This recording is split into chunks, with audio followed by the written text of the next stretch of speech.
Welcome back to my channel. Now, a couple weeks ago, I was driving down the road and I saw this sign that said Lion's Den, adult bookstore and videos. It's not like the first time I've ever seen one of these. I'm 50 years old. I've seen many of those, especially if you've ever gone through Vegas. You see them, usually in seedy areas of a city. Well, I was thinking that is the perfect title for one of those establishments, the Lion's Den, a place where people are thrown into and then devoured and destroyed. Now, in the case of these Lion's Dens, no, you're not devoured and destroyed right away. But what you do is every time you go in there, a little piece of you is ripped away. You get to accept more and more of the sexual moralities that are there, from just a normal porn to just God knows what type of porn. I mean, and the different items they sell there. And it just tears you one piece by piece. Well, really in society, we have more than one Lion's Den. Not just those bookstores that you see, but you look at some of the movies and the TV shows we watch today. They are the Lion's Dens too.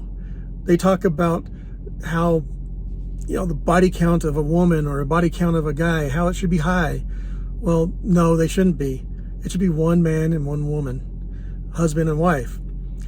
But today, you get shows that actually follow teenage lives, and like it's some weird, perverted thought process that we have to watch and see what some teenage kid is doing in this TV show and living vicariously as we are some pervert that wants to watch these two teenage kids hook up.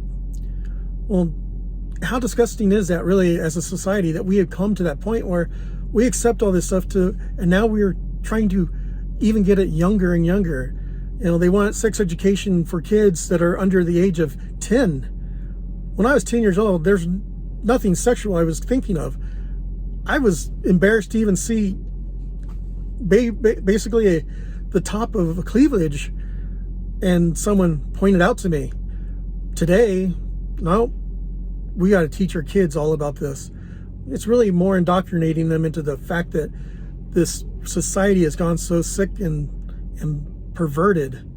Now, I know there's some people, some of them are my friends, some of them still are my friends. They would say, well, my God wouldn't do this or that. And they would say that even about these sexual immoralities that we have out there.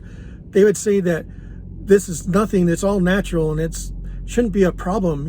My God wouldn't let us have those things out there if it was going to destroy the family, the kid, the society.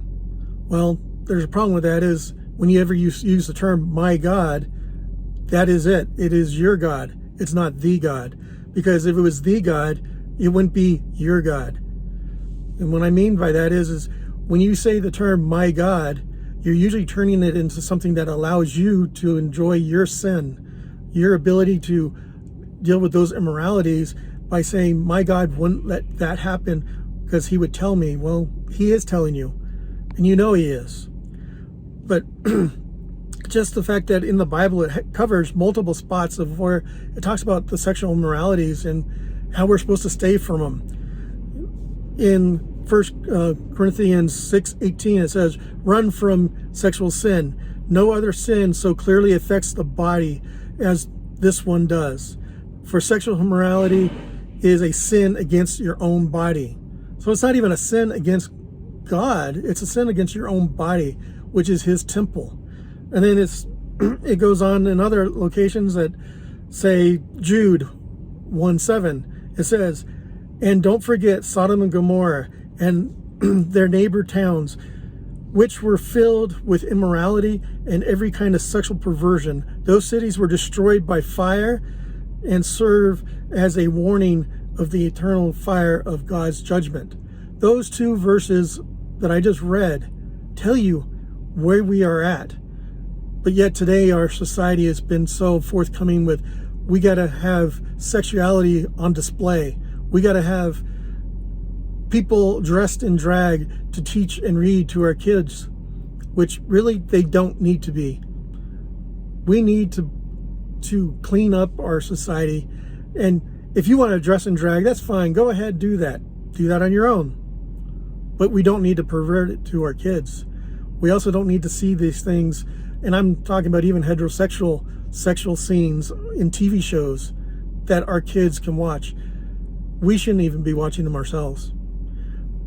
So please, think about what you're watching and really think about what the sexual immoralities are doing to you. How much are you accepting now than you did 10 years ago? It's very easy to start to fall down that slippery slope and accepting things that we are not to accept. Now, I ask you to please just continue to watch my videos and like and share this if you do like it, and comment below. And have a blessed day. Thank you. Bye.